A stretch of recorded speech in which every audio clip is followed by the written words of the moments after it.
It's not even because they've done something. Listen carefully. It's like every time, let's ask God to forgive us our sins, they start prayer. It's not because they have done anything or because of what they do. That's why they are coming to ask for forgiveness of sins.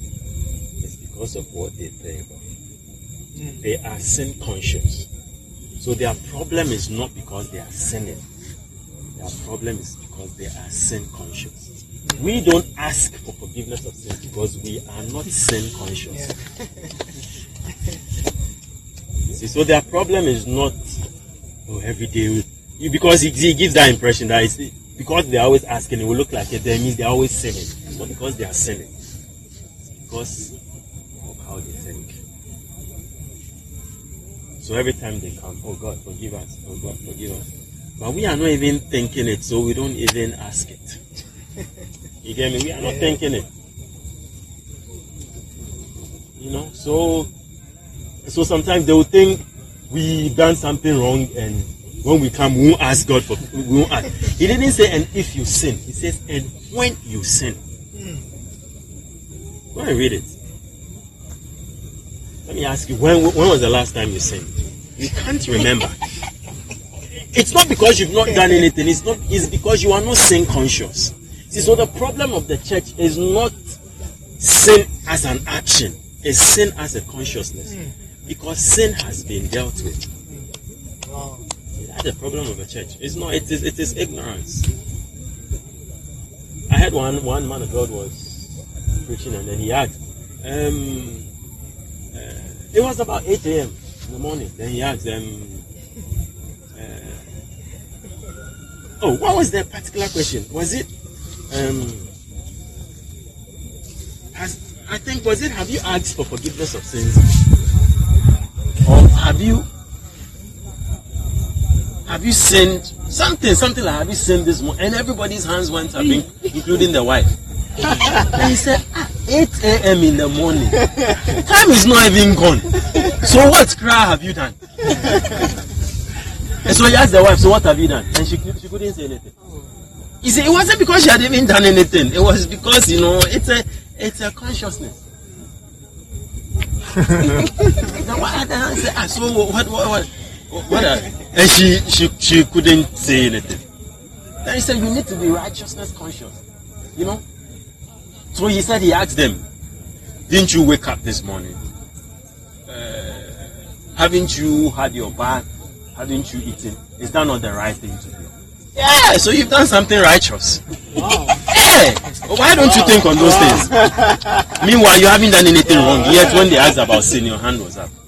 Wow. See, it's how you think. I told you righteousness means it has to do with rightness. If you get up, don't you have to brush your teeth? Yeah, you've done something righteous. And they couldn't, when it was sin, no, everybody's hands was up.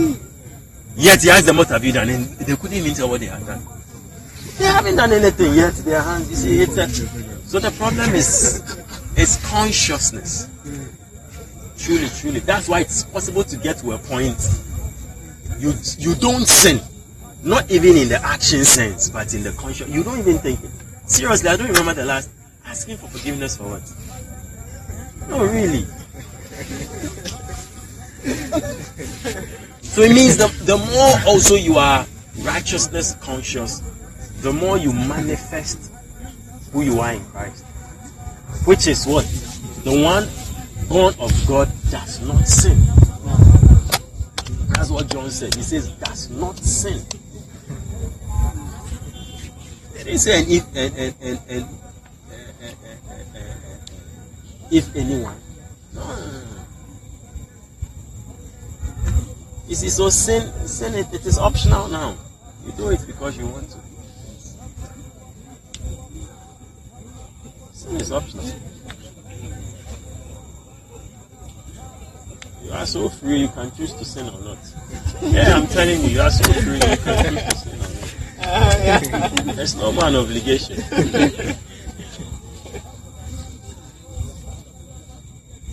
So,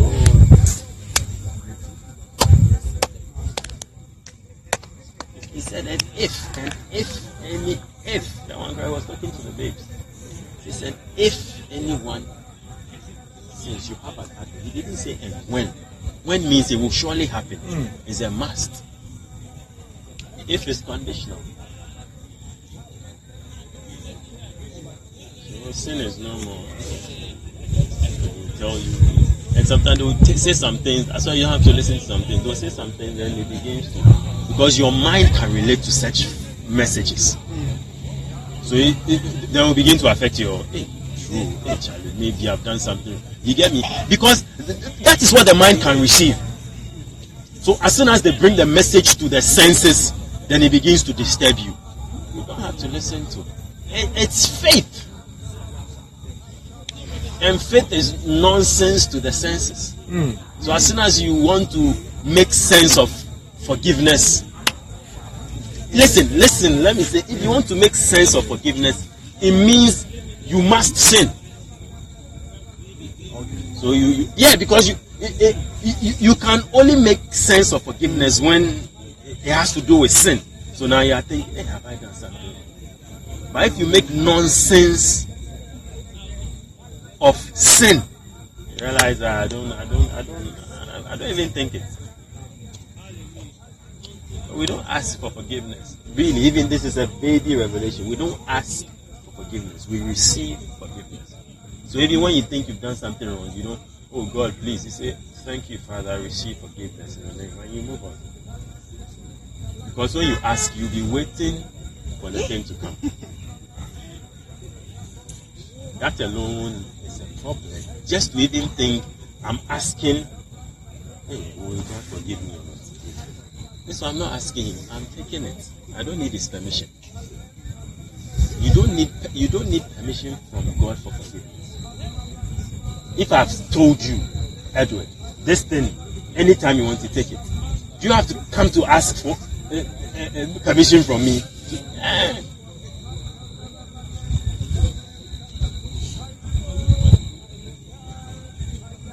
Says if any of you says you have an advocate, one who speaks on your behalf, not one you go to report to ask, one who speaks, one you tell, then he lets you know what to do about the situation. And what has he told you to do about the situation?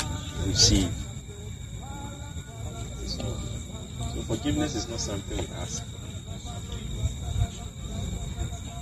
If we are supposed to ask forgiveness, then every time you ask, Jesus has to go and die and make it available. It is already available. So what do you do with things which are available? You take, you use. Stop disturbing Jesus. And then he says something else to us. As we behold in the mirror, where is it?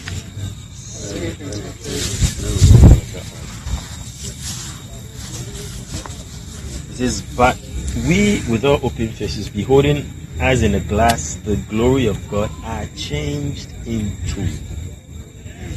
See, he did not use the word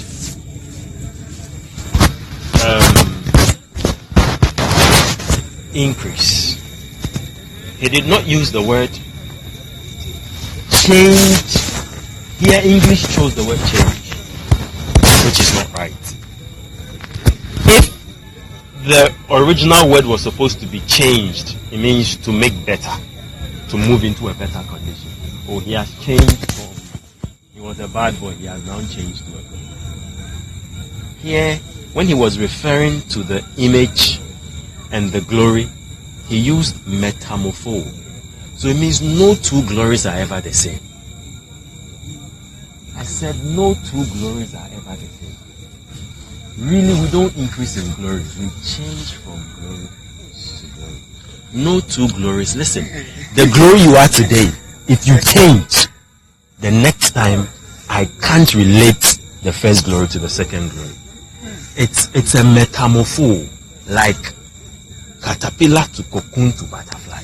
They don't look alike. Did you get what I said? Do you think usually when we say change in glory, it's like you are getting brighter? That is not what it means. That is not what it means. You are not increasing in light. No. Two different. So the glory you are now, the next time when you change the glory, I can't relate. You don't look, there is no, I don't know how to put it, but I won't recognize you. When you get better, I can recognize you. Yeah. When you get better, I can recognize you. But this one, you metamorphose in a way. If you were a human being, good. Let's say, let me use human illustration. If Kelvin is to metamorphose from human perspective, it's like Kelvin changes to this guy. When I see him, I can't recall. I'll just pass. He's changed. It's not like Kelvin has gotten better. He's looking fresher. No. He has changed absolutely. So it's like he changes and he's now. And the next time, if another change, he changes and he looks like me. He changes. No, now he changes to me. Then he changes. You can't relate the two. So no two glories are ever the same.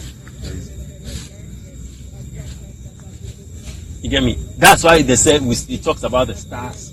The stars have different glories. They don't look alike. Brother, there are some stars you can look at. There are some stars you can't look at.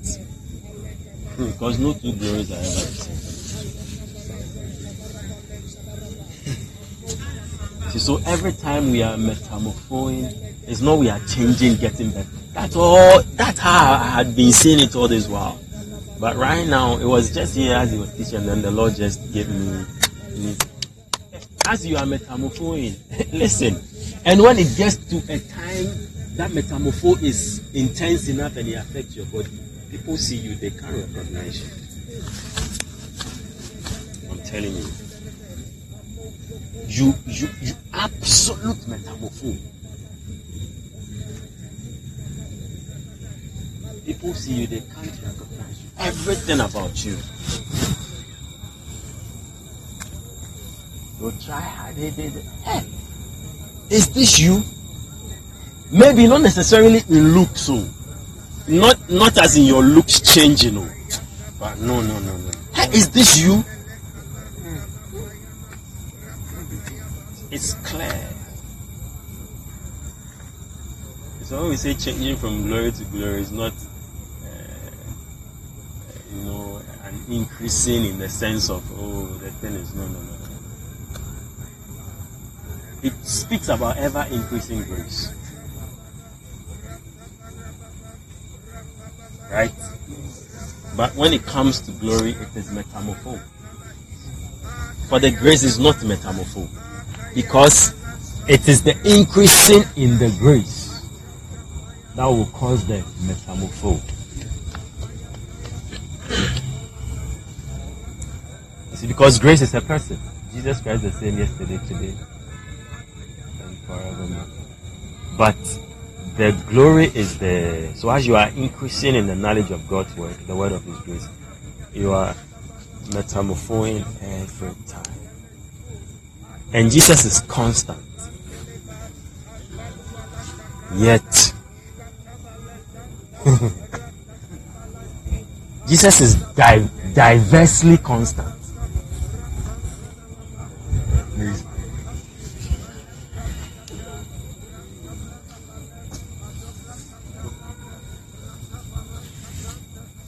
Jesus is the peak of metamorpho.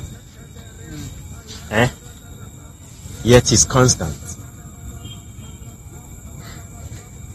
That's why metamorpho should not be used for him. But he is grace. He is grace. He is the person of grace. So as you are receiving the ever increasing grace of the peak of metamorpho, you metamorpho every time. Probably this is for a higher class. You know what diversity means? Change.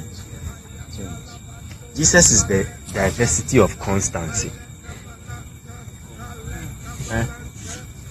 Usually we think constant means the thing is the same, it doesn't change. Yeah, Jesus is the same, ever changing.